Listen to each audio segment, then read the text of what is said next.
Every now and then, as I'm proctoring the state assessment at my school, I'll see a question that makes me want to take the palm of my hand and thump it against my forehead, because I know I haven't yet covered that with students. Questions regarding poetry and figurative language don't surprise me, though. I've come to expect those questions on our state assessment. During the test, typically, students are quizzed on their knowledge of figurative language and their ability to comprehend and analyze poetry. Our descriptive writing module includes a poetry section that addresses both of those components. So if your state assessment is similar to mine, setting aside some time to review the poetry section prior to that evaluation would be time well spent. The Write Tools companion software allows you to go beyond analyzing poetry and understanding the language or vocabulary of poetry. It provides forms for writing poetry. Poetry offers students a different way to express their thoughts and a different way to show content knowledge in other subject areas.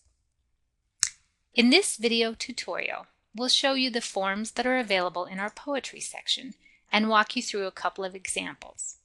But let's first look at the section for teachers and see what's available if you plan to teach a unit on poetry. We'll go to our button for teacher and the section on poetry. We'll click our thumbnail view or a bookmark. We'll see that there is some good material on how to introduce a poetry section, beginning with talking about the terminology and the language of poetry, specifically breaking down the language of poetry. As you're getting into this type of writing and this type of vocabulary, you're usually very high level 2, if not into level 3 writers. Some discussion of figurative language, how to read and analyze poetry, and then we've included some specific examples for different types of poetry, and some help on how to implement poetry for those younger students. Now let's look at some of the forms that are available for poetry. We'll go to our student forms to the tab that says poetry. You'll see that we've broken out forms by what level 1 and level 2, 3 writers could be working on, as well as we have a reading and analyzing poetry form. These items that are in level 1 indicate that level 1 writers could do it, but do not have to be limited to just level 1. I've seen acrostic poems being used in the upper grades easily as well. And we have some of the more difficult ones that I would probably recommend you be working with students who are a bit older, like the cinquain, the diamante, the haiku. If you see a D next to these forms, these are forms that will go from the graphic organizer into a published format. I'm sure most of you have seen acrostic poems or have used those. Typically, in the left-hand column, you write a word. It might be mother if you were doing Mother's Day. It might be the name of an explorer. And then to the right of each letter, you either have a word or a phrase that describes whatever that main word was and leads in with that initial letter. So mother might be my dearest friend or something like that.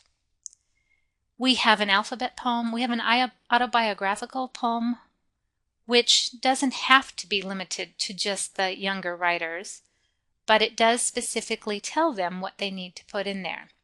As you're looking at some of these items in the autobiographical section, it may be difficult for some of the younger students to come up with personal characteristics or physical traits.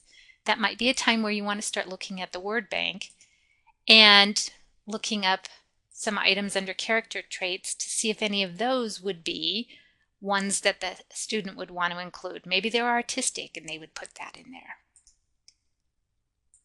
Let's go back though and look at specifically completing one form and letting you see how you would go about doing it. I think I'll start with a cinquain. I'm going to pretend that I'm a 3rd grade student and we have been doing a unit on the solar system. So I'm going to write a cinquain about the sun.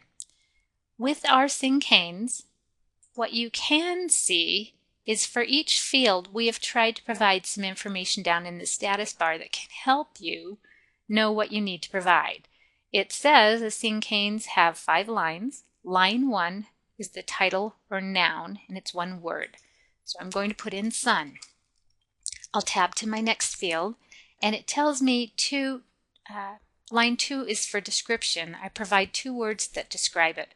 Well, to me, the sun is bright, but I know my teacher has been trying to get us away from more of the bland words, and bright is one of those. So what I think I'm going to do is go to my word bank, and I am going to look up bright, shiny. Maybe I'll pick shiny and put that in there. And maybe I want another word that means very similar to bright, but I'm going to go to the next level, level 3, and I'm going to look up bright. Ooh, incandescent, brilliant, colorful, gleaming, luminous. I'm going to put luminous in. So now I have 2 describing words for the sun. Down below, I need 3 action words. Well, I know that in the sun, it's almost like a bomb going off inside, that there's constantly fission and solar flares and gases bursting and flaring up. So I'm going to say combusts, flares, and orbits, because it does orbit around the Milky Way. And now I need 4 words that are a feeling or a phrase to describe it. Well, I'm going to put essential to all life, at least here on Earth it is. And then for line 5, I see that I need a synonym for the title, and it has to be 1 word. Well, I know a synonym for the sun is a star. So now I have completed my syncane. I'm going to capitalize the first letter of each line. And I feel that I have chosen all the words to the best of my ability and have something I'd like to be able to turn into my teacher. So I'm going to go to the Write Tools menu, and I'm ready now to draft and publish my syncane. It's poetry, and I'm going to find the syncane button, and there I have it. At this point in time, I could go ahead and add pictures if I wanted to, change it around a bit. Maybe I don't like that up there with the syncane. I pick something different. And I can put my name and date of the assignment in there.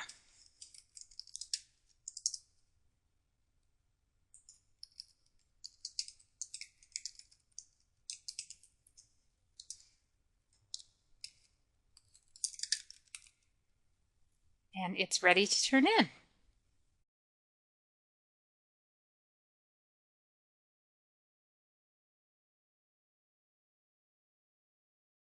Let's look at another form just to give you an idea. Like I said, not all of these have to necessarily be for the upper level or the younger students. Some of these can be used for upper level. And the alphabet poem often is a great one that I like to use even with older students, because you can pick a theme and then you have them either use a vocabulary word or a good description for whatever that theme was. Well, since we were talking about the solar system for 3rd graders, perhaps we're talking about astronomy for 6th graders. We've gone beyond just the solar system. And I could start typing words that I've learned about in our astronomy module. This would take me a while because I would have to look up some of these words for astronomy to make sure I'm spelling them correctly, or even looking at it. So I've already completed one. Just wanted you to see what it looked like. This is an alphabet poem for astronomy. And you can see we've come up with different words that apply to a 6th grade astronomy unit. Now I've completed that one. I can go to my draft publish button. It's poetry. In this case, it's an alphabet poem. And it's ready. You will notice some of the squiggle marks on this poem when you publish it, particularly if you have the letter and then you have the rest of the word off to the side.